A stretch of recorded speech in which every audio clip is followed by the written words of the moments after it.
Yo, what is up, everybody? It's DFS Dudes from DFSCheatSheet.com, breaking out our new NHL video called The Morning Skate. I'm here with Chris Robin, aka the Detroit Beastie, and he's here to break down.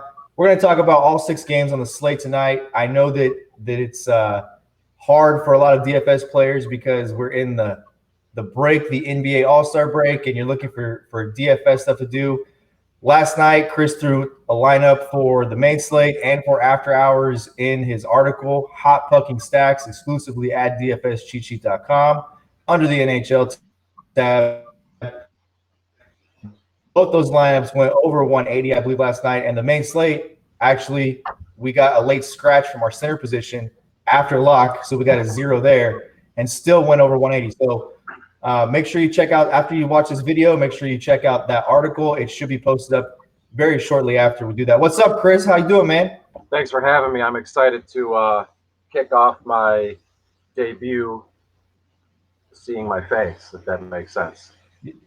So I'm glad to be here. Not just writing. Because people think that who's the brain, who's the face behind the brains when it comes to all this NHL stuff. So here I am. I don't know if this is what you expected me to look like, but it is what it is.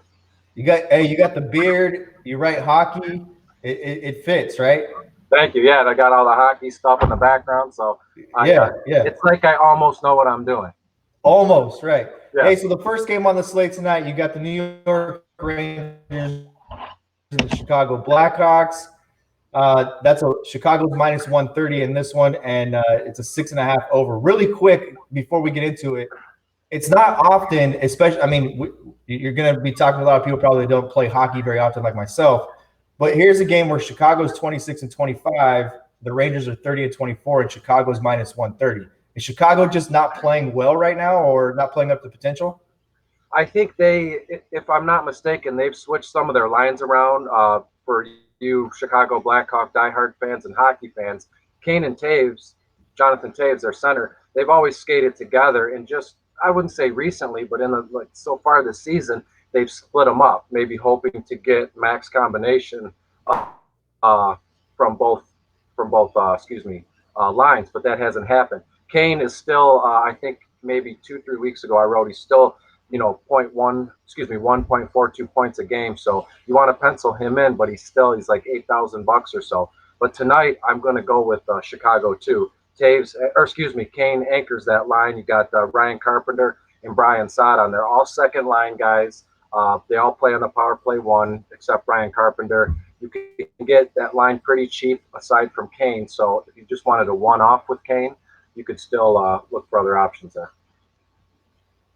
Perfect. So the next game on the slate we'll talk about, you've got Arizona rolling into Dallas. Dallas is minus 175 in this one, and it's a lower over-under. It's 5.0 in this one. Go ahead and get us started with that. Cool. Thank you. So after the video is over, if you want to go to the site and look at my article, you'll see that today there's a lot of line one stacks, and you might think, well, that's pretty easy. I could do that myself. Agree to a certain extent, but you want to mix Dallas line one with, let's say, a Chicago 2 or a Dallas line 1 versus a Vancouver 2. So tonight I like the Dallas 1 line. They're in a good spot. I think it goes over. I could see it being a 4-2 final that would go over by 1 goal. So Dallas 1 is Roope Hintz, Tyler Seguin, and Corey Perry there tonight. And this is, I mean, both these teams they're pretty close from a standing standpoint, right? Only 4 games separate them, so this should be a pretty competitive game as well. I agree. Yes. Arizona, you might think that they're like towards the bottom of the barrel as far as standings are concerned, but I think they're coming in on a 2 or 3 game winning streak, and I think that these two teams, they're so. As far as the defense is concerned, they give up goals, 2 to 3 goals a game on average, from what I was reading last night. So you could see a little bit of just an open ice, just a wide open skate kind of thing. Beautiful. Next game on the slate, Boston is going into Edmonton. This is Boston's minus 185. They're 37-11 playing against at Edmonton. The over-under is 6 here. Edmonton 32-21. And who are you liking here? Ooh, 2 top premier teams in the league so far. Both both lines, excuse me, Boston 1, Boston 2, and then Edmonton 1. They've switched things around since Connor McDavid, he hurt his quad, thought it was a Charlie horse, but he's sitting out. So they've moved up Leon Draisaitl to the line, to the first line, and he's just been, if I'm not mistaken, he's almost at 100 points already, right after the All-Star break. But tonight, all that aside, I like Boston 1. Brad Marchand, Patrice Bergeron, and David Pastrnak, all line 1 guys, all power play 1 guys. And I could, I'll put my money where my mouth is. I could see each guy, 13, 14 plus points tonight, fantasy points tonight in that one. Do you like anything on the Edmonton side as far as the game stack goes? I know a lot of people that play NBA or play MLB that are looking at NHL maybe for the first time. They're probably wondering, hey, you got 2 premier teams, you got a 6 over under, one of the higher over unders on the slate. Should we try to stack this game up?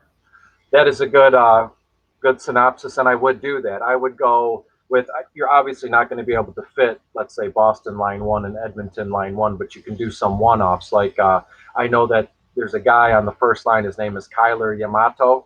You might not think that's a hockey name, but he skates on the first line. He plays on the first power play line, and he's only $5,000 something dollars, so you can sneak him in there, and you're getting exposure to the first line, and you're getting exposure to the first power play line. Beautiful. Moving on. We got Florida and Anaheim. Florida rolling into Anaheim. Florida minus 130, 6.5 over under here. Anaheim with some struggles, below 500, 24 and 28. Florida coming in with a 31 and 22 record. I'm assuming you're probably not on the Anaheim side. I am not. No, they haven't played well on the road. But if I was going to just pluck a guy out of this game, it'd be Mike Hoffman. He plays on the second line for Florida.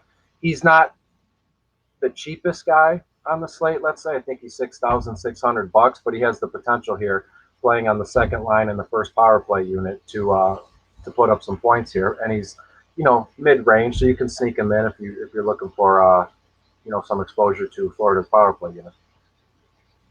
Then you've got New York, the New York Islanders, not the Rangers, at Colorado. Another game with 2 good teams. 33 and 19 are the Islanders. 33 and 18 is Colorado. Colorado is minus 165 here, and this has a 5.5 over under. It looks like Vegas thinks these 2 teams are pretty good defensively and maybe not as many goals as some of the other games on the slate. Mm-hmm. I mean, look, we all know we want to stack Colorado 1. Landeskog, McKinnon, Andre Bobrovsky, all line 1 guys, all power play 1 guys.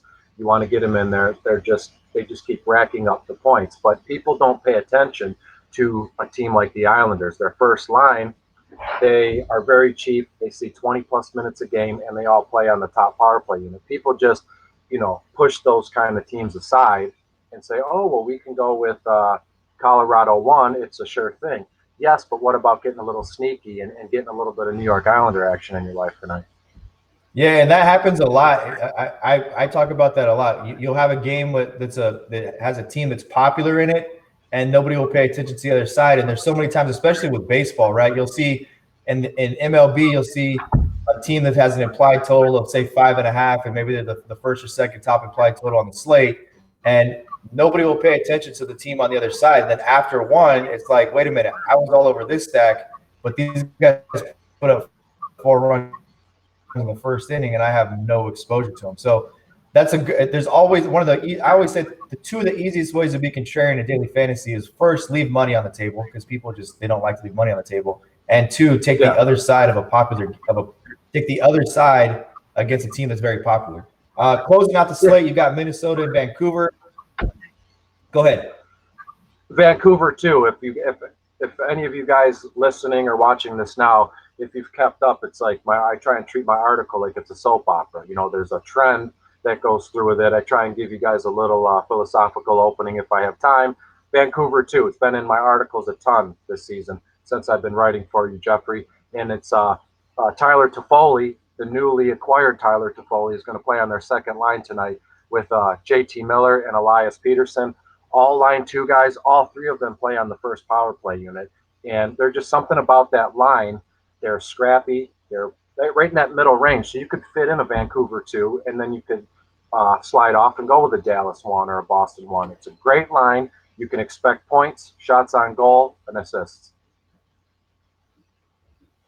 Beautiful. Hey man, look, we're gonna be breaking out this morning skate video on a regular basis going forward, and to follow it up, Chris does hot fucking stacks. Make sure you check it out for a more in-depth analysis.